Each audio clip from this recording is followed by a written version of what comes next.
Hello बच्चों, good morning. Maths NAVM with Chauhan sir के YouTube channel पर मैं सुनील सिंह चौहान आप सभी का हार्दिक स्वागत करता हूं। पिछली क्लासों में हमने ये पढ़ लिया था कि वास्तविक संख्या प्रश्नावली में अभाज्य गुणनखंड विधि से, यूक्लिड विभाजन विधि से HCF एलसीएम ज्ञात करना, सूत्र की सहायता से HCF एलसीएम का मान ज्ञात करना और उसी के साथ शांत और अशांत दशमलव प्रसार भी हमने ज्ञात करने सीख लिए थे। आज मैं आपके सामने उपस्थित हूँ उसी का एक छोटा सा बचा हुआ भाग लेकर, जो कि कई बार क्या होता है RBSC के एग्जाम्स में क्वेश्चन आ जाता है कि √3, √5 को अप्रिमेय संख्या सिद्ध कीजिए। तो आज हम इसी प्रकार के क्वेश्चन हल करेंगे। तो मैं एक टॉपिक के रूप में यहाँ पे लिख देता हूँ, अप्रिमेय संख्या सिद्ध करना।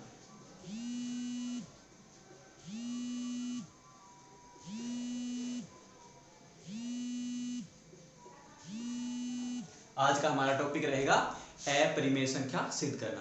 वैसे तो बच्चों ये जो है प्रश्न, इसको मैं हिदायत यही दूंगा आपको, यही कहूंगा कि आप इसको याद कर लें, लेकिन फिर भी मैं जितना हो सके उतना उसको समझाने की कोशिश करूंगा।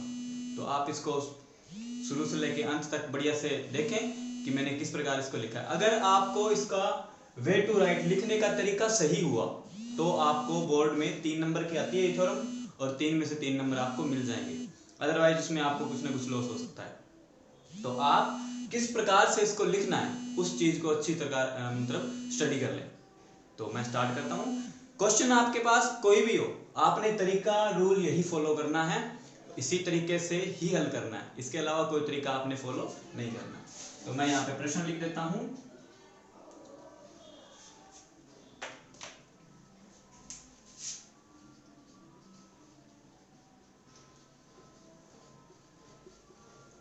सिद्ध कीजिए कि √3 एक अप्रिमेय संख्या है।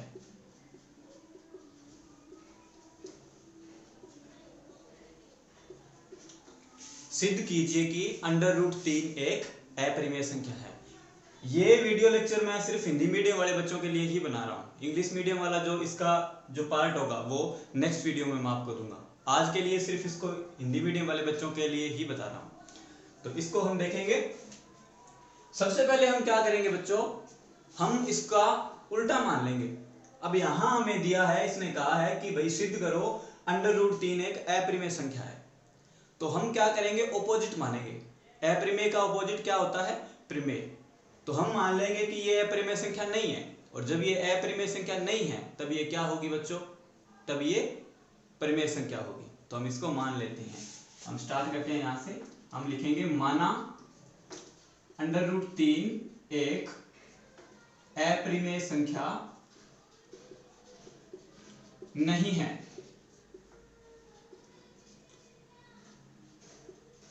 अच्छा, जब √3 एक अप्रिमेय संख्या नहीं है तब √3 क्या है, तब √3 एक परिमेय संख्या है।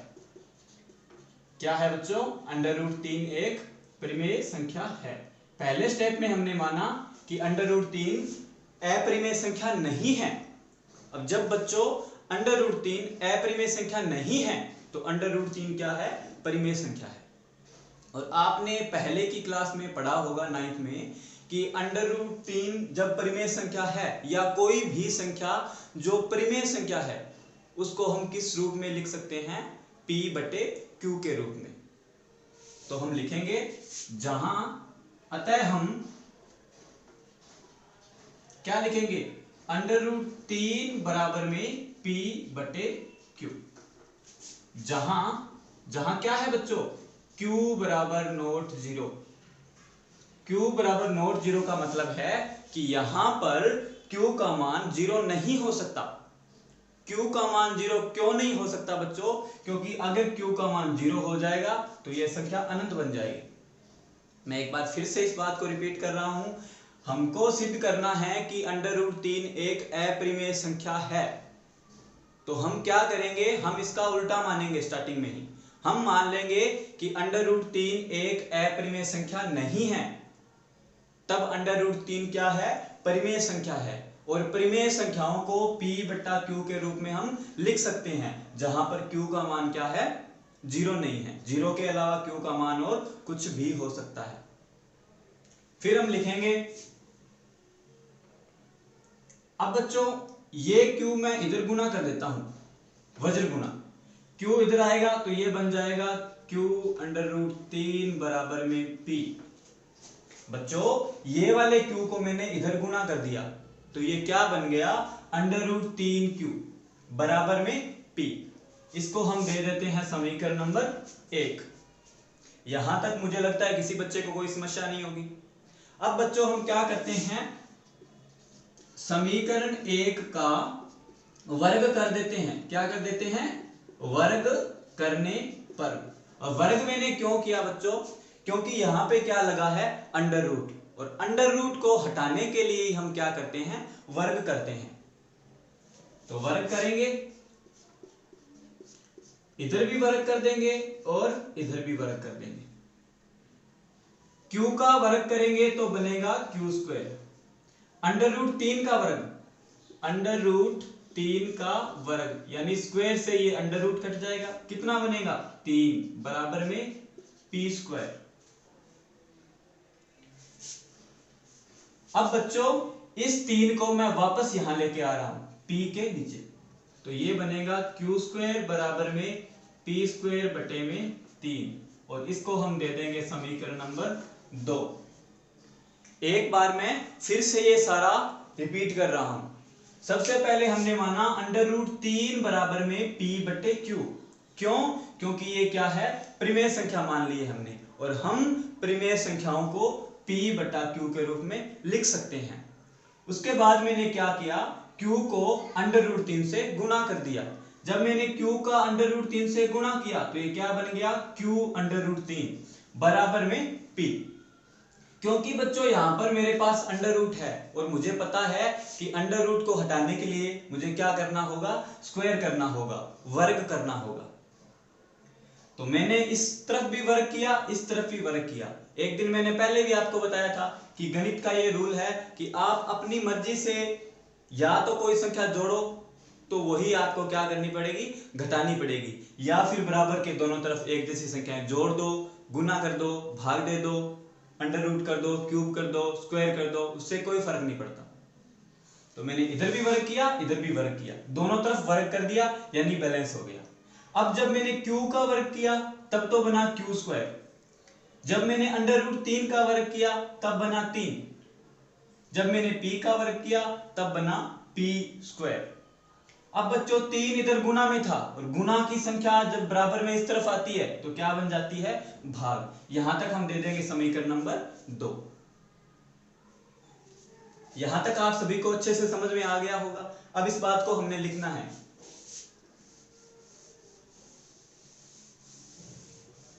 देखो बच्चों, अगर हम गौर से देखें तो पी स्क्वायर के बटे में 3 लिखा हुआ है। अगर मैं लिखूं कहीं 20 बटे 4, इसका मतलब क्या है कि जो 4 है वो 20 का क्या है, गुणनखंड है, यानी 20 में 4 का भाग जा रहा है, कहने का मतलब यही होगा। इसको भी हम उसी प्रकार से लिखेंगे। हम लिखेंगे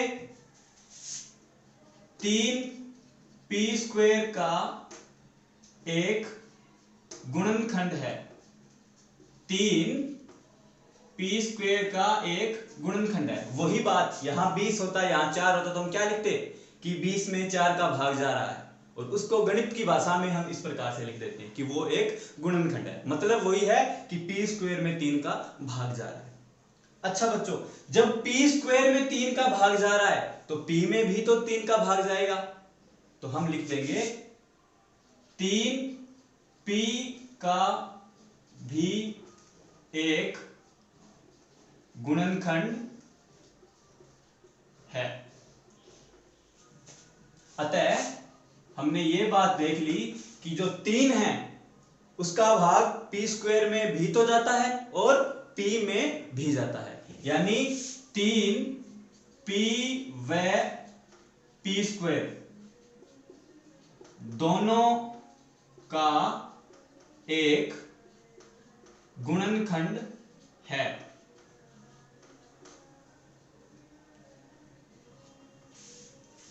आई होप यहाँ तक आप सभी बच्चों को अच्छे से समझ में आ गया होगा। तो आप उसको इस प्रकार से इस क्रम में पहले ये लिख के उसके बाद ये लिख के यहाँ तक एक बार नोट कर सकते हैं।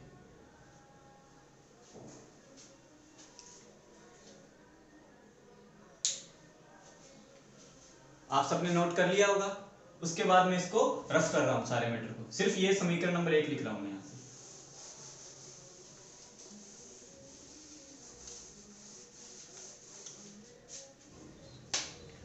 मैं इस समीकरण 1 को यहां लिख लेता हूं एक बार के लिए। ये बच्चों क्या है, समीकरण नंबर 1 है। अब बच्चों हम देखते हैं कि हमारे पास, मैं लिखता हूं समीकरण 1 से Q अंडर रूट 3 बराबर में P। अब यहां पे क्या लिखा है बच्चों, P, और यहां क्या लिखा है बच्चों, अंडर रूट 3Q। यहां पे जो भी संख्या लिखी होगी हम वही संख्या P में मान लेंगे। तो हम क्या लिखेंगे, हम लिखेंगे माना P बराबर 3R। कैसे माना, अगर बच्चों यूं लिखा होता Q अंडर रूट 5 बराबर में P, तब हम क्या मानते, P बराबर कितने, 5R। अगर यहां पे अगर यहां पे यूं होता P अंडर रूट 3 बराबर में Q, तब हम कितना मानते, तब हम Q बराबर मानते, ये वाली वैल्यू यही मान रहे हैं ना हम, तब हम Q बराबर मानते। Q बराबर कितना मानते, 3R। यहां अगर 7 होता तो कितना मानते, 7R। आई होप ये समझ में आ गई होगी बात। यहां बच्चों हमारे पास लिखा है P, यहां लिखा है Q अंडर रूट 3, तो हमने P बराबर कितना मान लिया, 3R। कितना मान लिया बच्चों, 3R। P बराबर 3R मान लिया। अब हम ये समीकरण 1 में रख देते हैं, Q अंडर रूट 3 बराबर में 3R, और इसको दे देते हैं समीकरण नंबर 3। अब वही प्रोसेस, यहां पे बच्चों क्या लिखा हुआ है, अंडर रूट, और अंडर रूट को हटाने के लिए हम क्या करते हैं, स्क्वायर करते हैं, वर्ग करते हैं। तो फिर मैं समीकरण 3 का दोनों तरफ वर्ग करने पर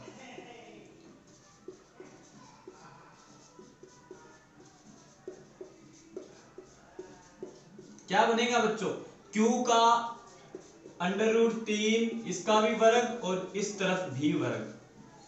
तो बच्चों क्या बना, ये बन गया, Q का जब वर्ग करेंगे तो बनेगा Q स्क्वायर, अंडर रूट 3 का जब वर्ग करेंगे तो बनेगा 3 का जब वर्ग करेंगे तो बनेगा 9, R का जब वर्ग करेंगे तो बनेगा R स्क्वायर। अब बच्चों क्या करते हैं, इस 9 को इसके बटे में ले आते हैं, तो ये बनेगा 3Q स्क्वायर बटे में 9 बराबर में R स्क्वायर। 3 एकम 3 और 3 को 3 से काटेंगे तो 9, तो ये बन गया Q स्क्वायर बटे में 3 बराबर में R स्क्वायर। समीकरण नंबर 4।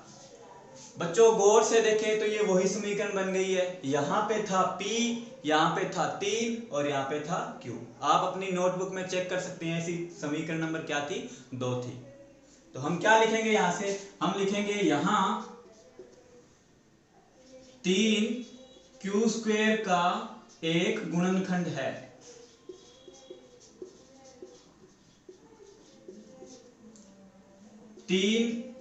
Q स्क्वायर का गुणनखंड है तो 3Q का भी गुणनखंड होगा।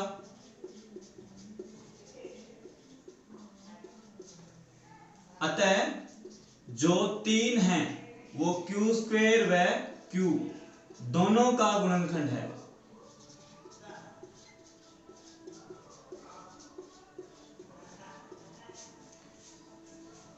अब बच्चों 3Q स्क्वायर का भी गुणनखंड है, Q का भी गुणनखंड है, 3P स्क्वायर का भी गुणनखंड है और P का भी गुणनखंड है। तो लिखेंगे हम, अतः 3P व Q दोनों का एक उभयनिष्ठ गुणनखंड है।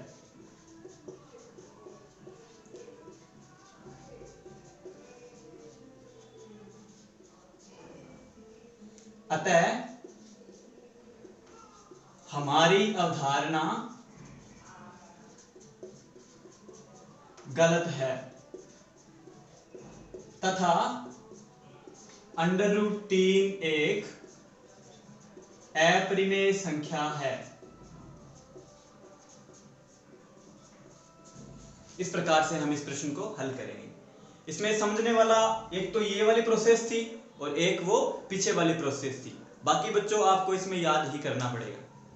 मैं आशा करता हूं आप सभी स्वस्थ होंगे, खुश होंगे और अपने घर पे अभी पढ़ाई भी कर रहे होंगे। तो इस प्रश्नावली को आज मैं यहीं पे खत्म करता हूं। हमारा दूसरा चैप्टर वास्तविक संख्याएं हिंदी मीडियम का आज पूरा खत्म हो चुका है। आप अब इसके पश्चात इससे संबंधित जितने भी क्वेश्चन हैं उनकी प्रैक्टिस कर सकते हैं। प्रैक्टिस के दौरान आपको किसी भी क्वेश्चन में कोई भी डाउट, कोई भी दिक्कत होती है तो आप मुझे कमेंट बॉक्स में लिख के भेज सकते हैं। आने वाले समय में मैं आपके लिए इनसे रिलेटेड जितने भी क्वेश्चन हैं उनकी एक वीडियो लेकर आऊंगा।